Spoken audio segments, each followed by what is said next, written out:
جادو کی شکایت ہو تو اس کے لیے باقاعدہ طریقے پر بیٹھ کر اپنے رب کو پکارنا، قبولیت کے اوقات میں رب کو پکارنا بہت ضروری ہے، کیونکہ جتنی بڑی مشکل ہوتی ہے اس سے نجات کے لیے اتنی ہی بڑی ایفرٹ بھی لگانی پڑتی ہے. اس لیے ضروری ہے کہ اللہ تعالیٰ سے بہت اچھی طرح دعا کی جائے، گڑ گڑا کر، اور اس سے پہلے اللہ تعالیٰ کی حمد و ثنا اور تعریف کے کلمات کہنا نہ بھولیے. سبحان اللہ والحمد للہ ولا الہ الا اللہ واللہ اکبر ولا حول ولا قوة الا باللہ. سبحان اللہ، پاک ہے اللہ، اللہ ہی کی تسبیح ہے. والحمد للہ، اب سب تعریف اللہ کے لیے ہے. ولا الہ الا اللہ، اور نہیں کوئی الہ مگر اللہ. واللہ اکبر، اور اللہ سب سے بڑا ہے. ولا حول ولا قوة الا باللہ، اور کسی قسم کی نیکی کرنے کی طاقت اور گناہ سے بچنے کی طاقت نہیں انسان کے پاس مگر اللہ ہی کی مدد سے. اسی طرح کسی بھی تکلیف اور کسی بھی بیماری سے نجات صرف اللہ سبحانہ وتعالی کی مدد سے ہی ہو سکتی ہے. تو جہاں تک جادو کا تعلق ہے تو اس سلسلے میں یاد رکھیے کہ جادو کے بہرحال اپنے اثرات ہوتے ہیں مگر بإذن اللہ. اور اس سلسلے میں ہمیں یہ بھی یاد رہے کہ جادو کے اثرات نبی صلی اللہ علیہ وسلم پر بھی ہوئے تھے. حضرت عائشہ فرماتی ہے کہ نبی صلی اللہ علیہ وسلم پر جادو کیا گیا اور اس کا اثر یہ ہوا تھا کہ آپ خیال فرماتے کہ کوئی کام آپ کر چکے ہیں حالانکہ وہ کام ابھی آپ نے نہ کیا ہوتا. لیکن اس جادو کا کوئی تعلق نبی صلی اللہ علیہ وسلم کے فرائض منصبی سے نہیں تھا. یعنی آپ کے اوپر باقاعدہ وحی آتی تھی، آپ لوگوں کو تعلیم دیتے تھے، آپ کی جتنی بھی ذمہ داریاں ہیں ان کو بہت آسان طریقے سے پورا کر رہے تھے. ہاں، بعض اوقات عام روزمرہ کے کاموں میں کچھ خلل واقع ہو جاتا. اسی طرح حضرت عائشہ رضی اللہ تعالی عنہا پر بھی جادو کیا گیا. اس سلسلے میں عمرہ جو ان کی شاگرد ہے وہ کہتی ہیں کہ ایک مرتبہ حضرت عائشہ بیمار ہو گئی اور ان کی بیماری کا دورانیہ بہت لمبا ہو گیا، یعنی وہ ٹھیک نہیں ہو رہی تھی. اسی دوران مدینہ منورہ میں ایک طبیب آیا، یعنی علاج معالجہ کرنے والا. تو حضرت عائشہ کے بھتیجے ان کے پاس گئے اور انہوں نے حضرت عائشہ کا نام لیے بغیر ان کی ساری علامات بتائیں کہ وہ کس قسم کی تکلیف میں مبتلا ہیں، اور ان سے پوچھا کہ یہ کس قسم کی بیماری ہے. تو اس طبیب نے کہا کہ جس عورت کے بارے میں یہ علامات بتائی جا رہی ہیں ان پر کسی نے جادو کیا ہے. بہرحال تحقیق کرنے پر پتہ چلا کہ حضرت عائشہ کی ایک باندی تھی جس کے ساتھ انہوں نے یہ وعدہ کیا تھا کہ وہ ان کی وفات کے بعد آزاد ہوں گی. تو اس باندی نے آپ پر جادو کر دیا تاکہ حضرت عائشہ کی وفات جلد ہو جائے اور وہ آزاد ہو سکے. بہرحال اس کے بعد حضرت عائشہ نے اس کو عربوں کے ایک مضبوط قبیلے کے ہاتھوں بیچ دیا اور اس کی قیمت کے بدلے ایک اور غلام کو آزاد کر دیا. تو اس واقعے سے بھی پتہ چلتا ہے کہ بہرحال جادو برحق ہے، یعنی جادو ایک اثر رکھتا ہے. برحق ہونے کا مطلب یہ نہیں کہ اس کا کرنا درست ہے، ہرگز نہیں، بلکہ جادو تو کفر ہے، جادو تو کبیرہ گناہوں میں سے ایک گناہ ہے. لیکن لوگ بہت سے اور کبیرہ گناہوں کی طرح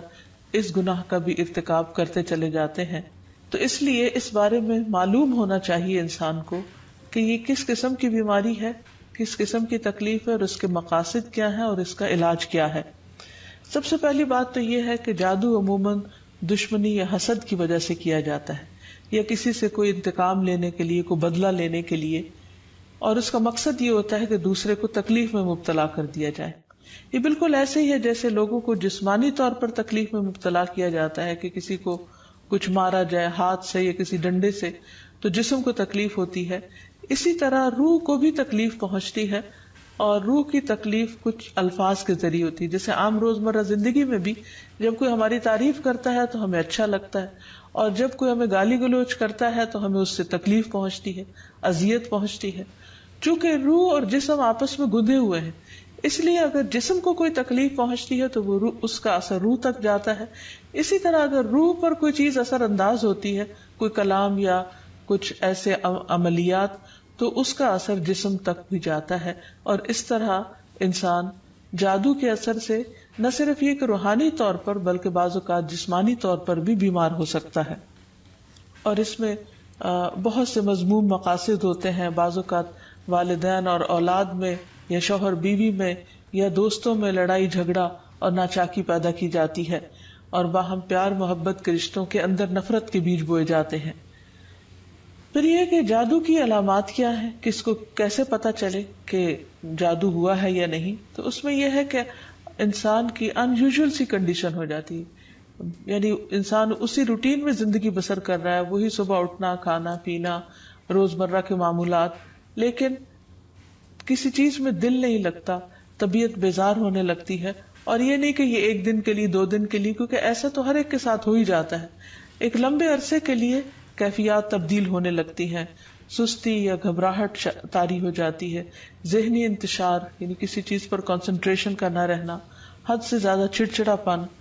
بعض اوقات عبادات میں بالکل دل نہ لگنا، اور بغیر کسی ظاہری بیماری کے یا بغیر کسی ظاہری جسمانی بیماری کے انسان کے اندر بیماری کی کیفیت محسوس ہوتے رہنا، بعض اوقات ڈراؤنے خواب آتے ہیں، کبھی خون کے چھینٹے اور کچھ غیر معمولی قسم کی چیزیں گھروں میں دیکھی جاتی ہیں، بعض اوقات خاوند بیوی ایک دوسرے سے نفرت کرنے لگتے ہیں، ان میں جدائی تک ہو جاتی ہے۔ لیکن اس کا یہ مطلب نہیں کہ ان علامات میں سے کوئی ایک علامت کسی وقت انسان کے اندر پائی جائے تو انسان فوراً شک کرے کہ مجھ پر جادو کر دیا گیا، کیونکہ آج کل یہ وبا بھی بہت عام ہو چکی ہے کہ ہر دوسرا شخص اس وہم میں گرفتار ہے کہ اس پر کسی نے کچھ کر دیا ہے۔ یہ ضروری نہیں ہوتا کہ ہر وقت ایسی علامات کسی کے کچھ کیے سے ہی ہو، یہ ویسے بھی انسان ہے، کبھی تھک جاتا ہے، کبھی غذا میں کوئی تبدیلی ہو جاتی ہے، کبھی ویسے بھی انسان کا دل اللہ کے ہاتھ میں ہے، جس طرف چاہے اس کو پھیر دے، تو انسان کی طبیعت میں ایک ملال سا اور ایک سستی، ایک بے چینی سی پائی جاتی ہے۔ تو ان سب چیزوں کا تعلق ضروری نہیں کہ جادو سے ہی ہو، لیکن اگر جادو ہو تو یہ علامات انسان میں دکھائی دیتی ہیں۔ اب اگر کسی کے اندر ایسی چیزیں ہیں اور علاج کے باوجود، جسمانی علاج کے باوجود شفا نہیں ہو رہی،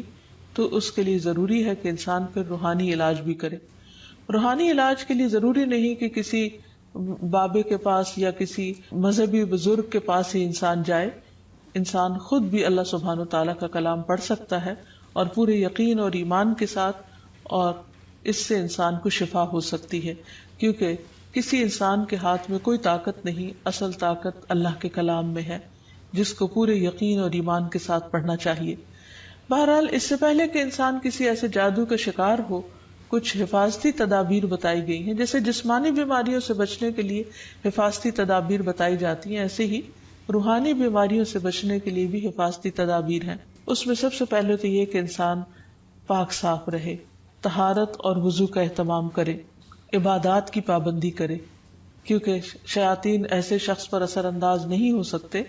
کہ جو اللہ سبحانہ وتعالیٰ کے ساتھ مضبوط تعلق رکھتے ہیں۔ عبداللہ بیان کرتے ہیں کہ نبی صلی اللہ علیہ وسلم کے سامنے ایک شخص کا ذکر کیا گیا کہ وہ صبح تک پڑا سوتا رہا اور نماز کے لیے بھی نہیں اٹھا، تو آپ نے فرمایا شیطان نے اس کے کان میں پیشاب کر دیا، یعنی اپنی نجاست بھر دی۔ تو اس سے یہ پتہ چلتا ہے کہ ایسے لوگوں پر جو فرائض سے غفلت برتتے ہیں وہ زیادہ ایسی بیماریوں کا شکار ہوتے ہیں۔ اسی طرح عبادات کی پابندی بہت ضروری ہے، کیونکہ جب انسان اللہ تعالیٰ کے آگے جھکتا ہے، اللہ تعالیٰ کے ساتھ اس کا تعلق مضبوط ہوتا ہے، تو نہ تو وہ توہمات کا شکار ہوتا ہے اور نہ ہی وہ جادو اور مختلف چیزوں کا شکار ہوتا ہے، یعنی شیطانی اثرات اس پر کم سے کم ہوتے ہیں۔ اسی لیے نبی صلی اللہ علیہ وسلم کے سامنے جب ذکر کیا گیا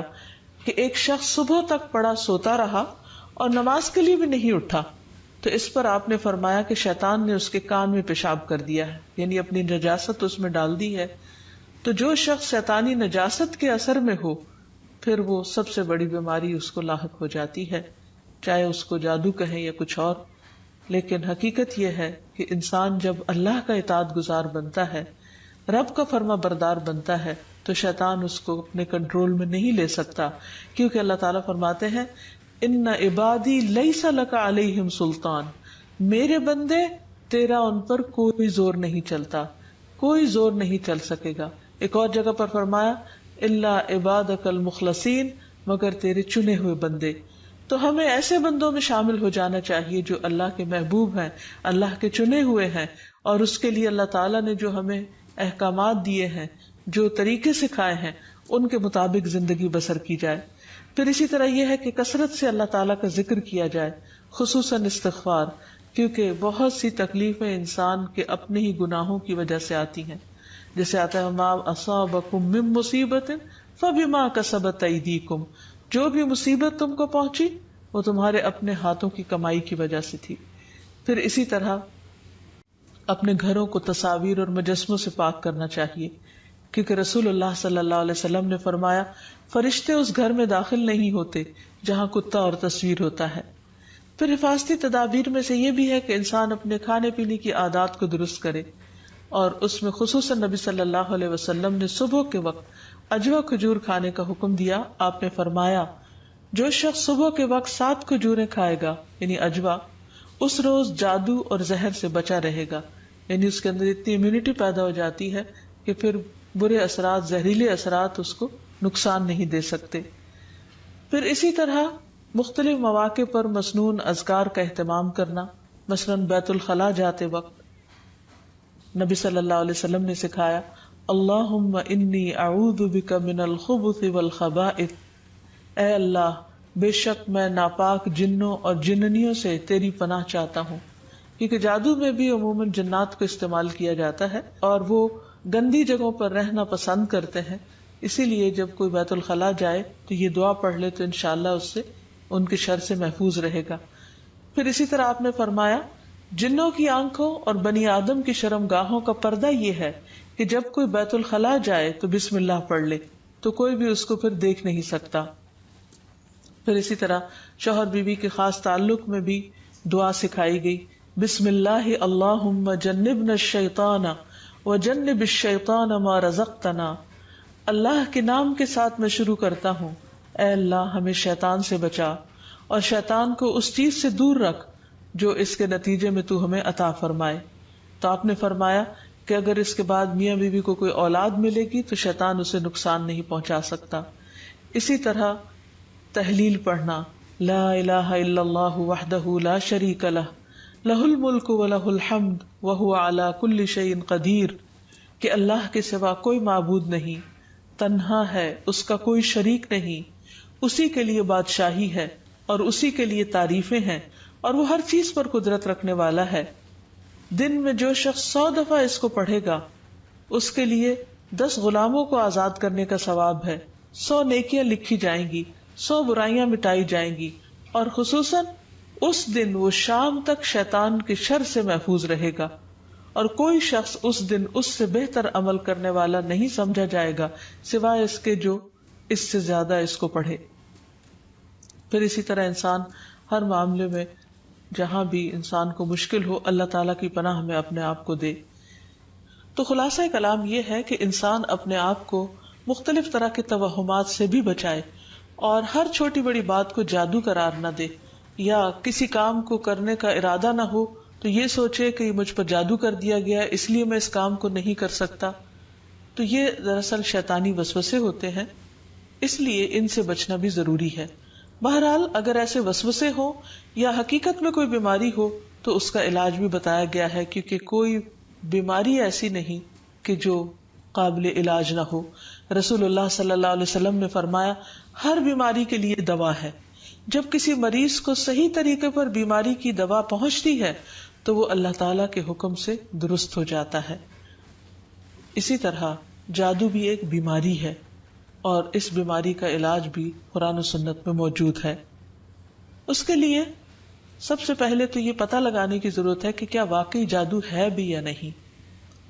اور اس میں ہم دیکھتے ہیں کہ نبی صلی اللہ علیہ وسلم کو خواب کے ذریعے دکھایا گیا تھا کہ ان پر جو جادو کیا گیا ہے وہ کہاں پر دبایا گیا ہے، تو آپ نے اس کو نکلوایا تھا. لیکن ضروری نہیں کہ ہم میں سے ہر ایک کو یہ پتا چل سکے کہ جادو ہے کہاں. اول تو ہو سکتا ہو ہی نہ، صرف توہم ہی ہو، ایک خیال ہی ہو کسی کا، کیونکہ بعض چیزیں انسان جب بار بار سوچتا ہے تو وہ اس کو حقیقت معلوم ہونے لگتی ہے. لیکن اگر انسان کو کوئی ایسا خواب آ جائے تو ٹھیک ہے، اور اگر نہیں بھی آتا تو انسان اللہ سبحانہ و تعالیٰ کا ذکر کرتا رہے اور اس کے ذریعے علاج کرے. اس میں خاص طور پر شرعی دم جسے رقیہ شرعیہ کہا جاتا ہے، آج کل مختلف قراء کی آواز میں قرآن مجید کی سلیکٹڈ آیات ریکارڈ کر دی گئی ہیں. مریض اس کو بار بار سنتا رہے تو انشاءاللہ اس کا توڑ ہو جائے گا. پھر اسی طرح اللہ تعالیٰ کی کتاب سے علاج کیونکہ قرآن مجید میں آتا ہے وَنُنَزِّلُ مِنَ الْقُرْآنِ مَا هُوَ شِفَاءٌ وَرَحْمَةٌ لِّلْمُؤْمِنِينَ، اور ہم قرآن کے ذریعے سے وہ چیز نازل کرتے ہیں جو مومنوں کے لیے شفا اور رحمت ہے۔ تو قرآن مجید میں جیسے سب سے پہلے سورۃ الفاتحہ پڑھنا، کیونکہ اس کے اندر اللہ تعالیٰ سے مدد مانگی جاتی ہے، ایاک نعبد و ایاک نستعین، صرف تیری ہم عبادت کرتے ہیں اور صرف تجھی سے ہم مدد چاہتے ہیں کہ یا اللہ تو ہماری اس بیماری اور تکلیف کو دور فرما دے۔ پھر اسی طرح آیت الکرسی، کیونکہ جب انسان آیت الکرسی پڑھتا ہے تو اللہ سبحانہ وتعالیٰ کی طرف سے اس کے لیے ایک خاص محافظ مقرر کر دیا جاتا ہے، اور اگر رات کو انسان پڑھ کر سوتا ہے تو صبح تک وہ فرشتہ انسان کی حفاظت کرتا ہے۔ پھر اسی طرح سورۃ البقرہ کا پڑھنا، رسول اللہ صلی اللہ علیہ وسلم نے فرمایا سورۃ البقرہ پڑھا کرو، کیونکہ اس کا پڑھنا باعث برکت ہے، اسے چھوڑنا باعث حسرت ہے، اور اس کے پڑھنے والے پر جادوگر قدرت نہیں پا سکتے۔ یعنی جو شخص قرآن پڑھتا ہے، خصوصاً سورۃ البقرہ پڑھتا رہتا ہے، تو کسی کا جادو اس شخص پر اثر نہیں کرتا۔ پھر اسی طرح معوذات پڑھنا، رسول اللہ صلی اللہ علیہ وسلم نے فرمایا صبح اور شام 3 بار معوذات کہہ لو تو یہ تمہاری ہر چیز سے کفایت کرے گی، یعنی سورۃ الاخلاص، قل اعوذ برب الفلق اور قل اعوذ برب الناس۔ اس کے علاوہ بھی مریض قرآن مجید کی تلاوت کثرت کے ساتھ کرتا رہے، اور پھر اگر ہو سکے تو بیری کے پتوں کو پانی میں ملا کر اس پانی سے غسل کر لے، اس کو بھی ایک مؤثر علاج کے طور پر بتایا گیا ہے۔ لیکن اس کے ساتھ ساتھ انسان غیر شرعی طریقوں سے مکمل طور پر پرہیز کرے، کیونکہ اس سے انسان کے ایمان اور عقیدے میں خلل واقع ہو جاتا ہے۔ رسول اللہ صلی اللہ علیہ وسلم نے فرمایا جس نے حرام چیز کے ساتھ علاج کیا اللہ تعالیٰ اس کے لیے اس میں شفا نہیں بنائے گا، یعنی اس کو پھر فائدہ نہیں ہوگا۔ پھر اسی طرح جادو کا علاج جادو سے نہیں کرنا چاہیے، یعنی اگر انسان کو کبھی ایسا وہم ہو تو جادوگروں کے پاس نہ جائے یا ایسے طریقے اختیار نہ کرے کہ جس سے جو ہمارے دین میں نہیں یا ہماری شریعت کے خلاف جاتے ہیں۔ رسول اللہ صلی اللہ علیہ وسلم نے فرمایا جو جادو کرے یا جادو کروائے یا جو کسی کاہن کے پاس آئے اور اس کی بات کی تصدیق کرے تو اس نے اس چیز کا انکار کیا جو محمد صلی اللہ علیہ وسلم پر نازل ہوئی۔ اسی لیے غیر شرعی جھاڑ پھونک سے مکمل اجتناب کرنا چاہیے۔ نبی صلی اللہ علیہ وسلم سے نشرہ کے بارے میں دریافت کیا گیا تو آپ نے فرمایا یہ شیطانی عمل ہے۔ اور نشرہ کیا ہوتا ہے؟ جن یا جادو اتارنے کے لیے شرکیہ یا جاہلانہ منتر پڑھنا اور یا پڑھوانا۔ تو ایسے الفاظ جس کا بعض اوقات معنی معلوم نہیں ہوتا اور یہ بھی نہیں پتا ہوتا کہ اللہ تعالیٰ کو پکارا جا رہا ہے یا کسی جن یا کسی اور شیطان کو پکارا جا رہا ہے اور اس سے مدد لی جا رہی ہے، تو اس لیے کسی بھی ایسے کلام کو پڑھنا یا کسی سے پڑھوانا درست نہیں۔ پھر اسی طرح کاہنوں اور نجومیوں کے پاس جانے سے منع کیا گیا۔ نبی صلی اللہ علیہ وسلم نے فرمایا جس نے کسی نجومی کے پاس جا کر اس سے کسی چیز کے بارے میں سوال کیا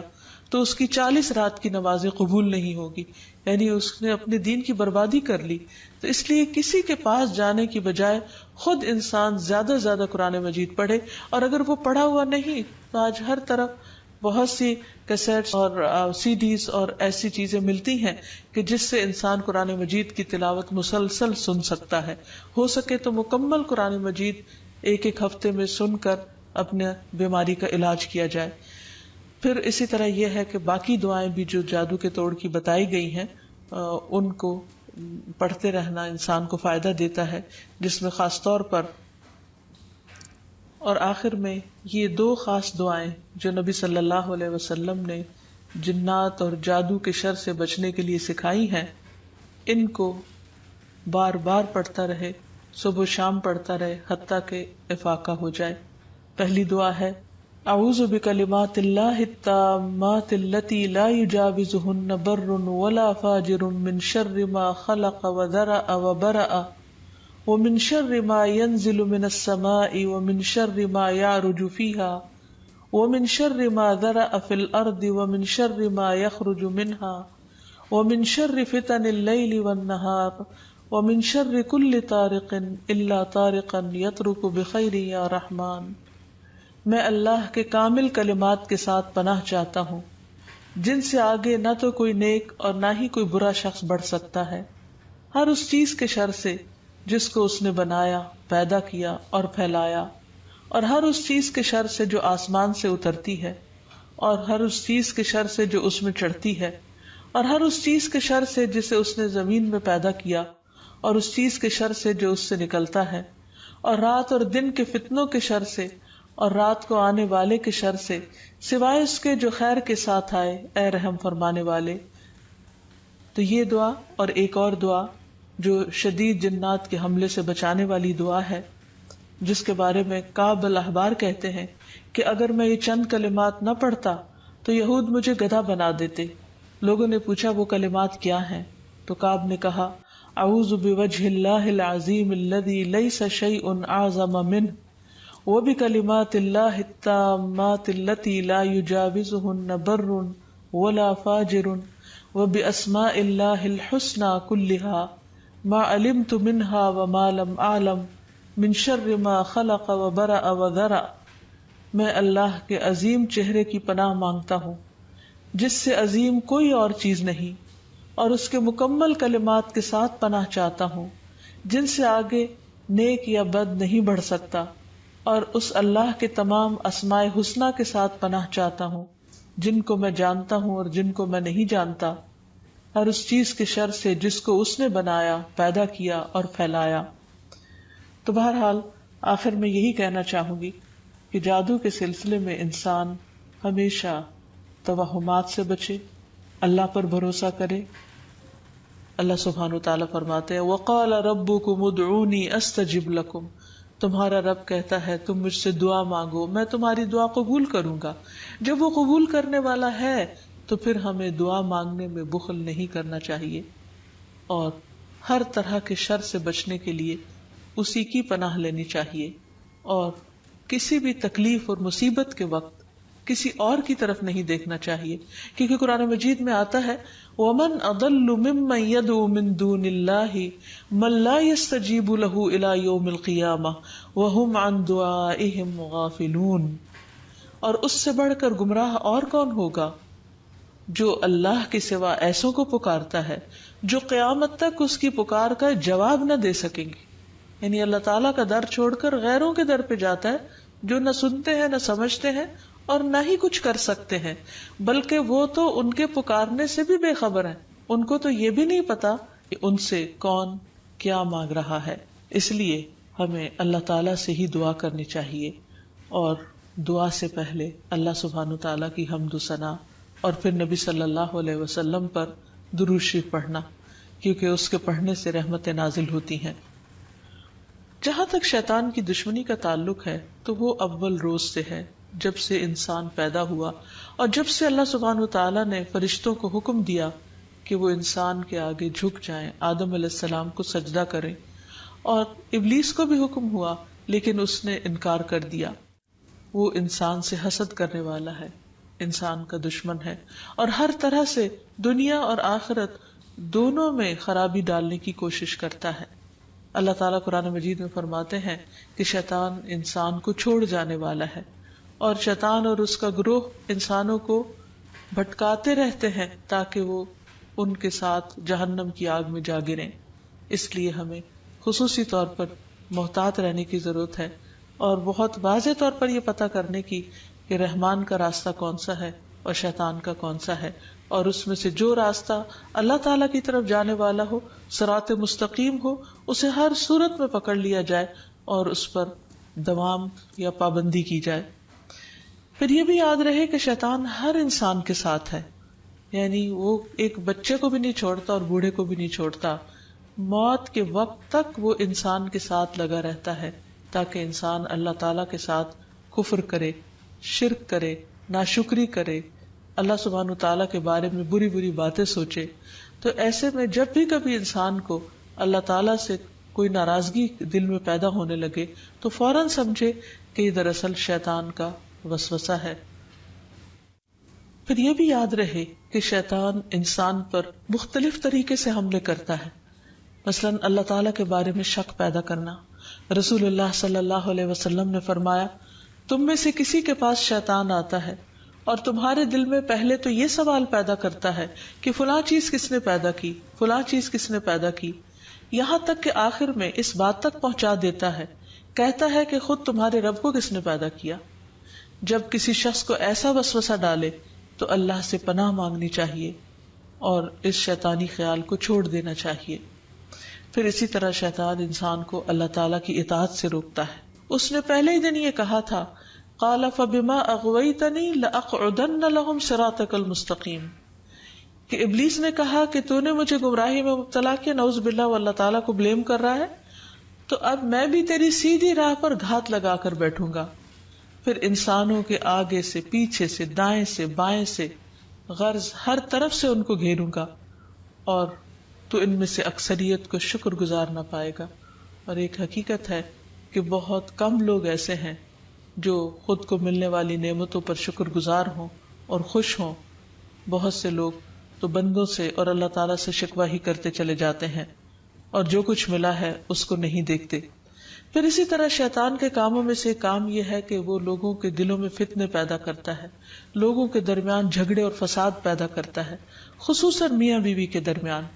اس سلسلے میں حدیث میں آتا ہے کہ شیطان کے لشکر جب لوگوں میں فتنہ ڈالنے جاتے ہیں تو ان میں سے ایک آتا ہے اور کہتا ہے کہ میں نے اس طرح کیا اور اس طرح کیا. تو شیطان کہتا ہے کہ تو نے کوئی بڑا کام نہیں کیا، یعنی اگر عام لوگوں میں جھگڑے فساد کرواتا ہے تو اس کو وہ کوئی کام نہیں گردانتا. پھر ان میں سے ایک اور آتا ہے اور کہتا ہے کہ میں نے فلاں آدمی کو اس وقت تک نہیں چھوڑا جب تک اس کے اور اس کے بیوی کے درمیان جدائی نہیں ڈال دی، یعنی لڑائی نہیں کروا دی. شیطان اسے اپنے قریب کر کے کہتا ہے کہ ہاں تو نے اچھا کیا، اور پھر اسے وہ اپنے ساتھ چمٹا لیتا ہے. اور ایک اور روایت میں آتا ہے کہ پھر وہ اس کے سر پر ایک تاج رکھ دیتا ہے کہ تم نے سب سے بڑا کام کیا. کیونکہ حقیقت یہ ہے کہ اگر شوہر بیوی کے درمیان اختلافات ہوں گے، لڑائی جھگڑے ہوں گے، تو گھر کی چولہے ڈھیلی ہو جائے گی، اور جب گھر کے اندر سکون نہیں رہے گا تو پھر اس سے بہت ساری بے پناہ خرابیاں پھوٹیں گی. اس لیے شوہر بیوی کے درمیان باہم محبت کا ہونا ایک بہت بڑی نعمت ہے. شقیق کہتے ہیں کہ ایک شخص جس کا نام ابو جریر تھا، وہ ابن مسعود کے پاس آیا اور اس نے کہا میں نے ایک کنواری لڑکی سے شادی کی ہے، لیکن میں خوف زدہ ہوں کہ وہ مجھ سے نفرت کرے گی. تو ابن مسعود نے فرمایا کہ الفت اللہ کی طرف سے ہوتی ہے اور بغض شیطان کی طرف سے. شیطان چاہتا ہے کہ تمہارے لیے اس چیز کو ناپسندیدہ کر کے دکھائے جو اللہ نے تمہارے لیے حلال کی، تاکہ انسان پھر حرام کی طرف مائل ہو.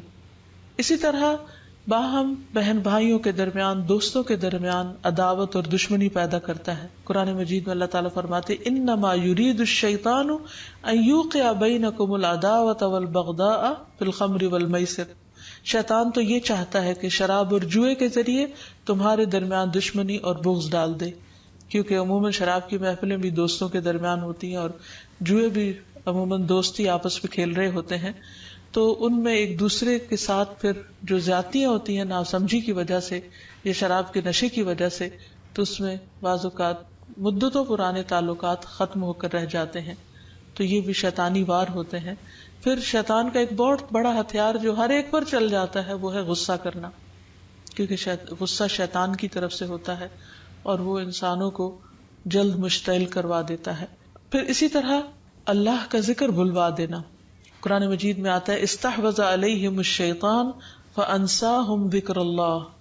اولئک حزب الشیطان الا ان حزب الشیطان هم الخاسرون. شیطان ان پر غالب آ گیا، سو اس نے انہیں اللہ کی یاد بھلا دی، یہ لوگ شیطان کا گروہ ہیں، سن لو یقیناً شیطان کا گروہ ہی وہ لوگ ہیں جو خسارہ اٹھانے والے ہیں. پھر اسی طرح شیطان کا ایک بہت بڑا وار نماز میں وسوسے ڈالنا ہے. اکثر لوگ نماز کے اندر بھول جاتے ہیں اور نماز کے وسوسوں کی شکایت کرتے ہیں، اور نماز میں خشوع و خضوع کو سب سے مشکل کام گردانتے ہیں. حقیقت یہ ہے کہ نماز میں خشوع و خضوع اور کنسنٹریشن انسان کو جنت الفردوس کا مستحق بناتا ہے، لیکن جب انسان کی نماز خشوع و خضوع سے خالی ہوتی ہے، یعنی اس میں کنسنٹریشن نہیں ہوتی، تو انسان کو یوں محسوس ہوتا ہے جیسے اس نے نماز پڑھی ہی نہ ہو. اور جب سب سے پہلا فریضہ ہی انسان کا ڈھیلا پڑ جاتا ہے یا صحیح طور پر ادا نہیں ہوتا، تو ایسی صورت میں انسان کے دل میں کبھی بھی پھر اطمینان اور سکون نہیں آتا. تو بہرحال رسول اللہ صلی اللہ علیہ وسلم نے فرمایا کہ جب نماز کے لیے اذان دی جاتی ہے تو شیطان ہوا خارج کرتا ہے اور بڑی تیزی کے ساتھ پیٹ موڑ کر بھاگتا ہے تاکہ اذان کی آواز نہ سن سکے، اور جب اذان ختم ہو جاتی ہے تو پھر واپس آ جاتا ہے. لیکن جو ہی تکبیر شروع ہوتی ہے پھر پیٹ موڑ کر بھاگ جاتا ہے. جب تکبیر بھی ختم ہو جاتی ہے تو شیطان دوبارہ آ جاتا ہے اور نمازی کے دل میں وسوسے ڈالتا ہے. اور کہتا ہے فلاں بات یاد کرو، فلاں بات یاد کرو. ان باتوں کی شیطان یاد دہانی کراتا ہے جن کا اسے کبھی خیال نہ گزرا تھا. اس طرح انسان کو محو کرتا ہے ان خیالات میں، یہاں تک کہ انسان کو یہ بھی یاد نہیں رہتا کہ اس نے کتنی رکعتیں پڑھی تھی، یعنی اس کو رکعتوں کی تعداد تک بھول جاتی ہے. پھر نماز کے اندر ادھر ادھر اس کو بھٹکاتا رہتا ہے، اور کبھی اس کی نگاہ ادھر ادھر اٹھ جاتی ہے، ذرا سے شور پر انسان کی توجہ نماز سے ہٹ جاتی ہے. اور بعض اوقات انسان پوری کی پوری نماز پڑھ جاتا ہے لیکن اس میں اللہ کی یاد نام کی کوئی چیز نہیں ہوتی، کیونکہ اللہ کی یاد سب سے پہلے انسان کے دل میں ہوتی، اور اگر دل میں ہی اللہ کی یاد نہیں تو زبان سے محض پڑھا ہوا یاد نہیں کہلا سکتا. پھر اسی طرح شیطان انسان سے برائی اور بے حیائی کے کام کرواتا ہے. قرآن مجید میں اللہ تعالیٰ فرماتے ہیں کہ انما یأمرکم بالسوء والفحشاء وان تقولوا علی اللہ ما لا تعلمون، کہ وہ تمہارا کھلا دشمن ہے، وہ تمہیں برائی اور بے حیائی کا حکم دے گا، نیز اس بات کا کہ تم اللہ کے ذمے ایسی باتیں لگا دو جن کا تمہیں خود علم نہیں. یعنی ایسی باتیں اللہ تعالیٰ کے بارے میں کہو جو لا علمی پر مبنی ہو. بہت سے لوگ اللہ کے بارے میں یا اللہ تعالیٰ کے احکامات کے بارے میں جھگڑتے ہیں بغیر یہ جانے کہ اللہ تعالیٰ نے کسی بات کا حکم کیوں دیا ہے. پھر اسی طرح شیطان کا ایک حربہ ہے انسان کا لباس اتروانا، کیونکہ جنت کا لباس اتروایا تھا آدم اور حوا سے شیطان نے ان کو بہکا کر، اور دنیا میں بھی وہ یہی چاہتا ہے کہ انسان بے حیائی اور فحاشی کی طرف مائل ہو.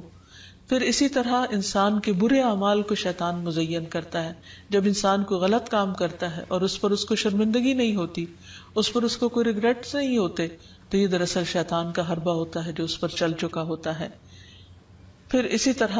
انسان کو اذیت بھی پہنچاتا ہے، جیسے ایوب علیہ السلام کو جو بیماری تھی اس میں وہ کہتے ہیں کہ وَاذْكُرْ عَبْدَنَا أَيُّوبَ إِذْ نَادَى رَبَّهُ أَنِّي مَسَّنِيَ الشَّيْطَانُ بِنُصْبٍ وَعَذَابٍ. اور ہمارے بندے ایوب کا ذکر کیجئے جب انہوں نے اپنے پروردگار کو پکارا کہ شیطان نے مجھے سخت تکلیف اور عذاب میں ڈال دیا ہے. یعنی انسان جب بیمار ہوتا ہے تو اس وقت خصوصاً اس کو مایوس کرتا ہے، اللہ کی رحمت سے مایوس کرتا ہے، اور بعض اوقات اس کے دل میں ایسی ایسی باتیں ڈالتا ہے کہ جسمانی بیماری سے زیادہ انسان روحانی تکلیف میں مبتلا ہو جاتا ہے.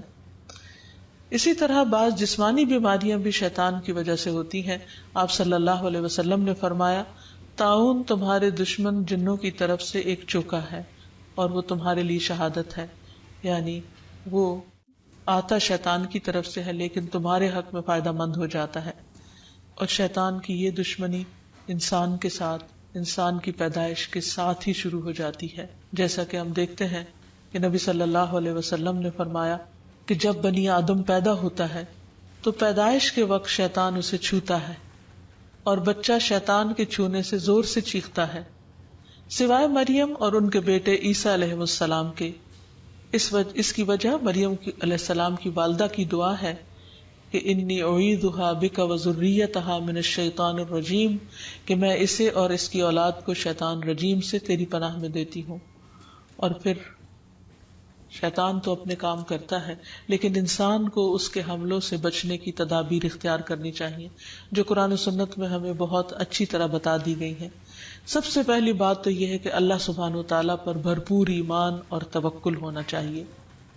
کیونکہ اللہ تعالیٰ کا وعدہ ہے کہ جو لوگ ایمان لائیں گے اور اپنے رب پر توکل کریں گے شیطان ان کا کچھ بھی نہیں بگاڑ سکے گا. انما لیس لہ سلطان علی الذین آمنوا وعلی ربہم یتوکلون. پھر اسی طرح اللہ تعالیٰ کے لیے اخلاص برتنا، ہر کام صرف اللہ کے لیے کرنا، اپنے آپ کو شرک سے بچانا. تو جو شخص ایسا طریقہ اختیار کرے گا شیطان کا اس پر بھی زور نہیں چلے گا. پھر ہر معاملے میں قرآن و سنت کی پیروی کرنا،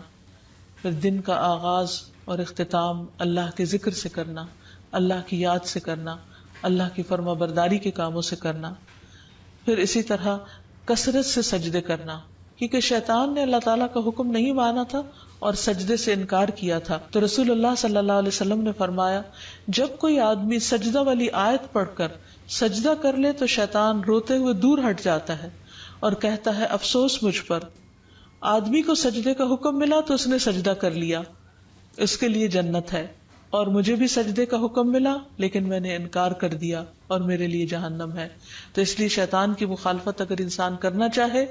تو اس کے لیے سجدوں کی کثرت کر دے اور خصوصاً فرض نماز کی پابندی کرے، تو انشاءاللہ شیطان کا زور نہیں چلے گا۔ پھر اسی طرح گھر کو شیطانی چیزوں سے پاک کرنا، پھر فضول خرچی سے بچنا کیونکہ فضول خرچ شیطان کے بھائی ہوتے ہیں، نگاہوں کی حفاظت کرنا کیونکہ نبی صلی اللہ علیہ وسلم نے فرمایا کہ وہ ابلیس کے تیروں میں سے ایک تیر ہے، پھر اسی طرح اکٹھے رہنا، مسلمانوں کی جماعت کے ساتھ جڑے رہنا۔ رسول اللہ صلی اللہ علیہ وسلم نے فرمایا کہ جماعت پر اللہ کا ہاتھ ہے اور شیطان اس کے ساتھ ہے جو جماعت سے علیحدہ ہو اور وہ اس کو پاؤں مار کر ہانکتا ہے، یعنی جو شخص اچھے لوگوں کے ساتھ ملتا جلتا نہیں، ان کی مجلس میں نہیں بیٹھتا، ایک دوسرے کو وتواصوا بالحق وتواصوا بالصبر نہیں کرتا، وہ پھر شیطان کے وسوسوں اور چالوں کا شکار ہو جاتا ہے۔ اور آخر میں دعائیں، اللہ سبحانہ وتعالیٰ نے ہمیں قرآن مجید میں بھی دعائیں سکھائی ہیں اور نبی صلی اللہ علیہ وسلم نے بھی۔ اس میں سے پہلی دعا ہے رب اعوذ بک من ہمزات الشیاطین واعوذ بک رب ان یحضرون، اے میرے رب میں شیطان کی اکساہٹوں سے تیری پناہ مانگتا ہوں اور اس بات سے بھی تیری پناہ مانگتا ہوں کہ وہ میرے پاس آئیں۔ پھر تعوذ پڑھنا، یعنی اعوذ باللہ من الشیطان الرجیم من ہمزہ ونفخہ ونفثہ، میں اللہ کی پناہ چاہتا ہوں شیطان مردود سے کہ مجھ پر کوئی جنون کا اثر ڈالے یا مجھے تکبر پر آمادہ کرے یا شعر و شاعری کی طرف لائے، یعنی جو غلط قسم کی ہے۔ پھر قرآن مجید پڑھنے سے پہلے اعوذ باللہ من الشیطان الرجیم پڑھنا، پھر اسی طرح برا خواب دیکھنے پر تعوذ پڑھنا۔ رسول اللہ صلی اللہ علیہ وسلم نے فرمایا نیک خواب اللہ کی طرف سے اور برے خواب شیطان کی طرف سے ہوتے ہیں، بس جو ایسا خواب دیکھے جس میں کوئی ناگوار چیز ہو تو بائیں طرف تھوک دے اور شیطان سے اللہ کی پناہ مانگے، ایسا کرنے سے وہ خواب اس کو کوئی نقصان نہیں دے گا اور کسی کو یہ خواب نہ بتایا جائے۔ پھر اسی طرح صبح و شام کی دعائیں پڑھے جس میں خصوصی طور پر شیطان کے شر اور شرک سے بچنے کی دعا ہے۔ اللہم فاطر السماوات والارض عالم الغیب والشہادہ رب کل شیء وملیکہ اشہد ان لا الہ الا انت اعوذ بک من شر نفسی وشر الشیطان وشرکہ، اے اللہ آسمان اور زمین کے پیدا کرنے والے، پوشیدہ اور موجود ہر چیز کے جاننے والے، ہر چیز کے پالنہار اور اس کے مالک، میں گواہی دیتا ہوں کہ تیرے سوا کوئی معبود برحق نہیں، میں تیری ذات کے ذریعے اپنے نفس کے شر سے اور شیطان کے شر سے اور اس کے شرک سے پناہ مانگتا ہوں۔ آپ نے فرمایا جب صبح کرو اور جب شام کرو اور جب اپنے بستر پر آؤ تو اس دعا کو پڑھ لیا کرو۔ اسی طرح سب کام بسم اللہ پڑھ کر کرنا، کیونکہ انسان جب بسم اللہ پڑھتا ہے تو اللہ کا نام لیتے ہی شیطان دور بھاگ جاتا ہے۔ مثلا گھر سے نکلتے وقت بسم اللہ توکلت علی اللہ، سواری پر بیٹھتے ہوئے بسم اللہ پڑھنا۔ پھر اسی طرح آیت الکرسی پڑھنے سے شیطان سے حفاظت رہتی ہے۔ پھر صبح و شام کے اذکار میں لا الہ الا اللہ وحدہ لا شریک لہ لہ الملک ولہ الحمد وہو علی کل شیء قدیر، یہ 100 بار پڑھنا، اگر 100 بار نہیں تو کم از کم 10 بار انسان ضرور پڑھ لے۔ پھر اسی طرح لا الہ الا اللہ وحدہ لا شریک لہ لہ الملک ولہ الحمد یحیی ویمیت وہو علی کل شیء قدیر، جو شخص مغرب کے بعد 10 بار پڑھے گا اللہ تعالیٰ اس کی حفاظت کے لیے اسلحہ بردار فرشتے مقرر کر دیں گے جو اس کی صبح تک شیطان سے حفاظت کریں گے۔ تو اس لیے ہمیں بھی ان اذکار اور دعاؤں کا اہتمام کرنا چاہیے۔ اگر زبانی یاد نہ ہو تو دیکھ کر بھی پڑھے جا سکتے ہیں، لیکن حقیقت یہ ہے کہ اللہ کا ذکر ایک مضبوط قلعہ ہے جس میں انسان پناہ لیتا ہے ہر قسم کے شر سے بچنے کے لیے، خصوصاً شیطان کے شر سے۔ تو اللہ تعالی ہم سب کو اس سے محفوظ رکھے۔ وآخر دعوانا ان الحمد للہ رب العالمین۔